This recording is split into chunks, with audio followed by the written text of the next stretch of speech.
दोस्तों नमस्कार। 12 घंटे की पूछताछ के बाद पता चला कि इस देश में लोकतंत्र बचा हुआ है। 12 घंटे तक जो भी होता रहा, उसके बाद जानकारी मिली इस देश में कानून का राज बचा हुआ है। यह कौन सी परिस्थितियां हैं जो दिल्ली को परेशान करती है? वो कौन सी परिस्थिति है जिसमें लखनऊ के माथे पर शिकन आ जाती है? और वह कौन सी परिस्थितियां हैं जिसमें लखीमपुर के भीतर कोई पुलिस अधिकारी या कोई प्रशासनिक अधिकारी, चाहे वो आईएएस हो या आईपीएस हो, वह चूं भी नहीं कर सकता है जब तक इस देश के गृह राज्य मंत्री, जिनका निवास लखीमपुर में है, वह कोई इशारा ना कर दे। और अहंकार अपने तरीके से किस तरीके से इस देश की सत्ता को डुबो रहा है, उसका खुला नजारा भी लखीमपुर में ही नजर आया। 12 घंटे की पूछताछ, शायद एसआईटी की पूछताछ का अपना रिकॉर्ड टूट गया, क्योंकि एसआईटी ने इससे पहले सबसे लंबी और मैराथन पूछताछ इस देश के प्रधानमंत्री, जब गुजरात के मुख्यमंत्री थे, उस वक्त की थी। 9 घंटे की वह पूछताछ थी। उस वक्त आरोप 2002 में हुए गुजरात दंगों को लेकर था और यह पूछताछ 2010 की। लेकिन 11 बरस के बाद इस देश में गृह राज्य मंत्री लगातार कहते रहे कि दरअसल मेरा बेटा बेकसूर है, वह तो घटना स्थल पर था ही नहीं। और जो लोग कह रहे हैं और जिन्होंने एफआईआर दर्ज भी कराई है, वह झूठी है। और हमारे पास एक दो नहीं, दर्जनों सबूत हैं जो इस बात को साबित कर देंगे कि बेटा बेगुनाह है। और आज जब आशीष मिश्रा ठसक के साथ क्राइम ब्रांच के दफ्तर पहुंचे लखीमपुर में, तो अपने साथ दर्जन भर हलफनामे लेकर आए थे। उन लोगों के हस्ताक्षर युक्त हलफनामे थे और साथ ही उन लोगों की अलग अलग रिकॉर्डिंग भी थी जो बता रहे थे कि दरअसल घटना स्थल से तकरीबन 6 किलोमीटर की दूरी पर जहां दंगल हो रहा था, वहां पर आशीष मिश्रा मौजूद थे। और इससे कोई इनकार नहीं करेगा कि दरअसल आशीष मिश्रा दंगल में भी मौजूद थे, क्योंकि दंगल जिस वक्त खत्म हुआ उसके बाद तिकोनिया में जीप से रौंदा गया, क्योंकि दंगल में मौजूदगी तो उत्तर प्रदेश के डिप्टी सीएम केशव मौर्य की भी थी। वहां पर मौजूदगी तो देश के गृह राज्य मंत्री अजय मिश्रा की भी मौजूदगी थी। और वहां पर जो भी फुटेज दिखाई गई पुलिस को, उसमें वहां पर मौजूदगी आशीष मिश्रा की भी थी। लेकिन घटना के दौर में वह 1 घंटे कहां थे, इसकी जानकारी वो नहीं दे पाए। और जो भी उस दौर में वीडियो बनाई गई, उसमें वो टाइम कहीं भी इंकित हो नहीं रहा था, जो इस बात को बतलाता कि घटना स्थल पे जो 2:30 से 3:30 का वक्त था, खास तौर से 2:36 पर जिस समय जीप ने किसानों को रौंद डाला था, उस वक्त क्या वो वाकई दंगल के जो वीडियो फुटेज दिखाए जा रहे थे उसमें थे? उसमें वो नहीं थे। और इन सब के बावजूद भी अब सवाल यह है कि जब आशीष मिश्रा को पुलिस ने यह कहकर गिरफ्तार किया, इंट्रोगेशन अभी भी जारी रहेगा, यानी पुलिस रिमांड में रखने का विचार पुलिस का जरूर है। दूसरा सवाल यहीं से शुरू होता है, क्या इस देश के गृह राज्य मंत्री अब इस्तीफा देंगे या उन्हें बर्खास्त किया जाएगा? क्योंकि किसी भी देश का गृह राज्य मंत्री अगर अपने बेटे को बेकसूर साबित करने में लगा रहे पद पर बैठकर, तो उसके बाद अब कोई भी सवाल करेगा कि जब पुलिस ने उसे गिरफ्तार कर लिया है, तो फिर इस दौर में गृह राज्य मंत्री कैसे कहते रहे कि वह बेकसूर है? और अगर वो कहते रहे तो क्या इस दौर में नहीं चली उनकी? और अगर चल जाती तो वाकई वो बेकसूर साबित हो जाता? या फिर जांच की पूरी प्रक्रिया जो इस 12 घंटे से पहले नजर आई और इस 12 घंटे के दौर में नजर आई, उसने क्या वाकई ये जतला दिया कि इस देश के भीतर में कानून के राज का मतलब वीवीआईपी की हथेली पर कानून की किताब का नाचना होता है? बड़ी ठसक के साथ सुबह 10:45 पर आशीष मिश्रा 1 2 नहीं 4 लोगों के साथ पहुंचे थे। उसमें से 3 लोग लगातार इंट्रोगेशन के वक्त मौजूद थे। एक तो अवधेश मिश्रा जो कि वकील, एक उनके सहयोगी और एक मंत्री जी के प्रतिनिधि के तौर पर, यानी परिवार के प्रतिनिधि की मौजूदगी भी वहां पर थी, जहां पर पुलिस लगातार पूछताछ कर रही थी। और पूछताछ करने वालों में डीआईजी रैंक के व्यक्ति थे, एसपी रैंक के व्यक्ति थे, एसडीएम की मौजूदगी थी, एसआईटी की वह टीम थी जिसे नियुक्त किया गया है। सवाल है, इन सारी परिस्थितियों में क्या वाकई मंत्री का नुमाइंदा वहां बैठ सकता है? और क्या वाकई वकील की मौजूदगी इस दौर में हो सकती है? कई सवालों ने आज नए सिरे से जन्म ले लिया है, क्योंकि इस देश के भीतर में जो एफआईआर में हत्या का नामजद हो, उसको पुलिस गिरफ्तार नहीं करती है, उसको आग्रह करती है कि आप पेश हो जाइए। और इस देश की सुप्रीम अदालत में वकील हरीश साल्वे कहते हैं कल वो 11 बजे पेश हो जाएगा। और उसके बाद और ऊपर से एक फोन आता है, जिसके बाद इस देश के गृह राज्य मंत्री दिल्ली से निकलते लखनऊ होकर लखीमपुर खीरी पहुंचते हैं और बेटे को तैयार करते हैं कि कल सुबह तुमको जाना है। आज तो तुमने कह दिया तबीयत ठीक नहीं, लेकिन ऊपर से दबाव है, तुम्हें जाना होगा। और जिस वक्त बेटा आशीष मिश्र निकलता है पुलिस थाने की तरफ क्राइम ब्रांच में पेश होने के लिए, ठीक उसी वक्त वह बीजेपी के ऑफिस की छत पर खड़े होकर क्या कहते हैं, यह भी एक अलग ही किस्सा है। क्योंकि कहते हैं इस सरकार में निष्पक्ष जांच होगी, ऐसी वैसी कोई बात नहीं, ऐसी वैसी कोई बात होगी तो हम आपके साथ हैं। वो अपने कार्यकर्ताओं को संबोधित कर रहे हैं। तो क्या यह राज्य सरकार को धमकी थी, या जो पुलिस जांच करने के लिए आने वाली थी और उनके बेटे से पूछताछ करती, उनको ये चेतावनी भरे स्वर थे? तो क्या इस देश के भीतर में गृह राज्य मंत्री की इतनी ताकत है कि अपने बेटे को लेकर गलत बयानी करे, और जब जांच में उसकी गिरफ्तारी हो जाए तो उसके बाद क्या वो पद पर बने रह सकता है? यह सवाल बहुत महत्वपूर्ण इसलिए है क्योंकि अब जांच की प्रक्रिया शुरू होगी, ट्रायल का प्रोसेस शुरू होगा, और ट्रायल के बाद उसको बेदाग साबित करने में अगर पिता गृह राज्य मंत्री है तो कितना वक्त लगेगा, और धीरे धीरे लोग भूल जाएंगे।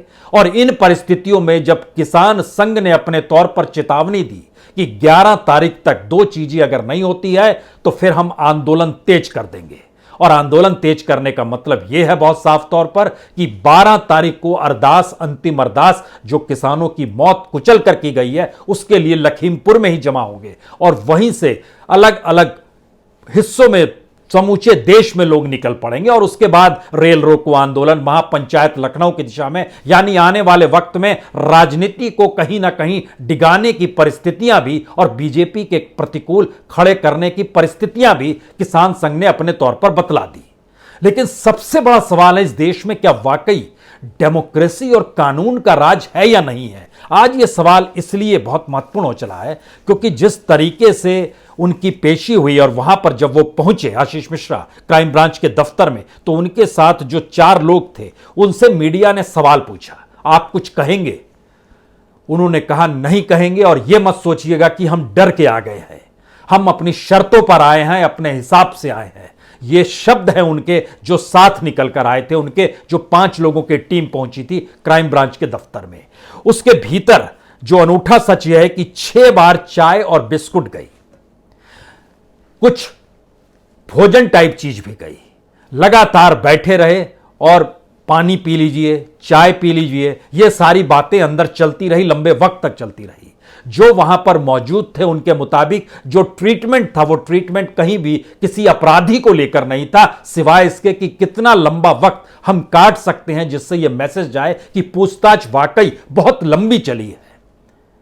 और इस पूरी प्रक्रिया में मैसेज ही देने की कोशिश थी कि एक परसेप्शन बन जाए कि पुलिस काम कर रही है और पुलिस के काम करने में सत्ता कहीं रुकावट नहीं डाल रही, और दूसरी तरफ सत्ता का यह मैसेज था कि पुलिस काम करती हुई दिखनी चाहिए और सहयोग जांच में हो रहा है, यह मैसेज जाना चाहिए। इसीलिए अब इंट्रोगेशन अभी भी जारी रहेगा। फिर वही सवाल है, क्या वाकई इतनी ताकत पिता के मंत्री बनने के बाद किसी बेटे में आ जाती है जहां पर वह कुचलते हुए निकल जाए? क्योंकि जो जांच की प्रक्रिया में जो सवाल निकल कर आ रहे थे वो सवाल इसलिए महत्वपूर्ण है क्योंकि इसी दौर में आशीष मिश्रा का दोस्त अंकित दास, उसके घर दबिश हुई, वह अभी भी फरार है, उसका ड्राइवर पकड़ा गया है। दूसरी तरफ आशीष मिश्रा की गाड़ी का ड्राइवर मारा जा चुका है, यह भी सच है। उनके 2 जो बीजेपी के कार्यकर्ता थे, शुभम मिश्र और निषाद, इन दोनों की भी मौत हो गई है। ये सारी परिस्थितियां बतलाती हैं कि जैसे मौत एक खेल है और मौत के साथ कोई भी खिलवाड़ कर सकता है, यानी हत्या नहीं है वो, यानी अपने अनुकूल परिस्थितियां हमारे साथ है तो हम कुछ भी करेंगे। और यह मैसेज कानून को अपने हथेली में दबोच कर पांव तले कुचलने की परिस्थितियों को जन्म देता है, और यही वो अहंकार है जिसमें हम कब पेश होंगे ये हम बताएंगे, हमसे आप क्या पूछेंगे ये हम बताएंगे, हमारे ऊपर कौन सी कार्रवाई होगी ये हम बताएंगे, कितने वक्त तक आप हमको अपने हिरासत में रखिएगा यह भी हम बताएंगे, और उस हिरासत के दौर में आप क्या क्या रिपोर्ट बाहर ले जाएंगे, मीडिया के सामने कौन सी रिपोर्ट रखेंगे यह भी हम ही बताएंगे। और उस पूरे बताने की प्रक्रिया में हम ही तय करेंगे कि अब इसका राजनीति पर क्या असर पड़ेगा। और अगर लखीमपुर में आशीष मिश्रा जेल में है और अजय मिश्रा की कुर्सी चली गई तो फिर यकीन जानिए उत्तर प्रदेश के चुनाव के वक्त इस पूरे इलाके में जो ब्राह्मण वोट है वो आपको नहीं मिलेगा। ये मैसेजेस हैं पॉलिटिकल सिचुएशन के, जो उत्तर प्रदेश में गणित देखे जा रहे हैं, परखे जा रहे हैं, और उसके हिसाब से राजनीति को चलाते हुए इस देश की कानून व्यवस्था को भी उसी अनुरूप चलाने की परिस्थितियां पैदा की जा रही है। जो सबसे बड़ा महत्वपूर्ण सवाल था कि दंगल में मौजूदगी आशीष मिश्रा की थी, लेकिन दंगल के बाद जो पूरा का पूरा रूट बदल दिया गया था डिप्टी सीएम के लिए, और उसी से अजय मिश्रा भी निकले और डिप्टी सीएम केशव मौर्य भी निकले, उस रूट से आशीष मिश्रा नहीं निकले, अजय मिश्रा मंत्री महोदय निकले, दोनों मंत्री निकल गए और आशीष मिश्रा इस रूट पर आ गए जो प्रतिबंधित था। यहां पे किसानों का आंदोलन शांतिपूर्वक चल रहा था, वहां ये जीप ले गए, ये दिखाने और जतलाने के लिए कि एक तरफ पिता है और दूसरी तरफ राज्य के डिप्टी सीएम है। तो क्या ये पॉलिटिकल टकराव बीजेपी के भीतर का भी है? क्योंकि बीजेपी के भीतर की परिस्थितियों को अगर देखिएगा तो एक तरफ योगी खड़े हुए हैं और दूसरी तरफ पॉलिटिकल एक कुनबा है जो दिल्ली से संचालित होता है। तो क्या इसी वजह से अजय मिश्रा जो देश के गृह राज्य मंत्री हैं वो इस देश के गृह मंत्री अमित शाह से मुलाकात करते और मैसेज उसके बाद मीडिया में दिया जाता है, आपको कुछ नहीं होगा, आप सिर्फ इस बात का जिक्र कर दीजिए कि सहयोग दिया जाएगा जांच में। यानी पूरी प्रक्रिया कुछ ऐसे चल रही है। हमें लगता है कुछ चीजों को आज राजनीतिक तौर पर भी समझने की जरूरत है। यह इसलिए जरूरत है क्योंकि यूपी के भीतर में जो एक बड़ा ग्रुप सबसे प्रभावी है, उस प्रभावी ग्रुप के ऊपर कोई नकेल कस पाने की स्थिति में अब योगी नहीं है जो राज्य के मुख्यमंत्री हैं, और यह टकराव दोनों के भीतर जबरदस्त रहा है। और योगी ने जिस शख्स को, जिस एडिशनल एसपी की अगुवाई में जो टीम बनाई वो एसआईटी की जांच करेगी, वो अरुण कुमार है जो कि बहुत ही करीब हैं योगी के। और योगी के कहने पर ही एडिशनल एसपी अरुण कुमार सिंह पहुंचे थे लखीमपुर, और वहां पर बाकायदा माइक लेकर कह रहे थे आपको लोगों को जो भी शिकायत है आकर कहिए, अपनी शिकायतों को दर्ज कराइए, एफआईआर दर्ज कीजिए, उस पर कार्रवाई होगी। जबकि दूसरी तरफ अजय मिश्रा ऐसा नहीं सोच रहे थे कि ऐसी स्थिति आ जाएगी, इसीलिए वो एफआईआर दर्ज की गई। क्योंकि एक तरफ राज्य के मुख्यमंत्री ने भेजा था अरुण कुमार को और उनके साथ डिप्टी एसपी जो संदीप सिंह थे, ये लोग पहुंचे थे, और वहां पर जो एफआईआर दर्ज की गई उसमें नामजद होना चाहिए। जो किसानों की मांग थी वहां पर उसमें नाम लिखिए आशीष मिश्र का उर्फ मोनू का, उसमें नाम आपको दर्ज करना होगा। इसीलिए यह बड़ा सवाल था कि क्या यह चीजें दफन कर दी जाएगी या चीजें आगे बढ़ेगी, अभी भी यह सवाल है। और इस 12 घंटे के वक्त में जो भी पूछताछ और जो पूछताछ की पूरे तरीके रहे हैं उसमें चाय बिस्कुट हावी हो गई, शानदार कप में चाय परोसी जा रही थी, शाम के वक्त में नाश्ता भी दिया गया। यह सारी परिस्थितियां बतलाती है कि दरअसल कहीं ना कहीं किस रूप में पुलिस को काम करना है वो निर्देशित भाव से एक आदेश के तहत चल रही है। लेकिन दूसरी तरफ दबाव यह भी था कि किसी भी हालत में ऐसा ना लगे कि पुलिस कुछ नहीं कर रही है। इन्हीं दो परिस्थितियों में चीजें चलती रही। हमें लगता है कि राजनीतिक टकराव को अगर बीजेपी के भीतर देखें तो उसमें आपके जहन में एक वक्त में नाम सुनील बंसल आ सकता है। उस ग्रुप के साथ केशव प्रसाद मौर्य जो सीधे सीधे योगी से टकराते रहे हैं, और एक वक्त उन्होंने इनकार कर दिया था कि योगी का नाम नहीं लेंगे कि वह 2022 के चुनाव के बाद मुख्यमंत्री बनेंगे। कहा जाएगा कि दरअसल विधायक तय करेंगे, और यही वो कहते हुए निकल गए।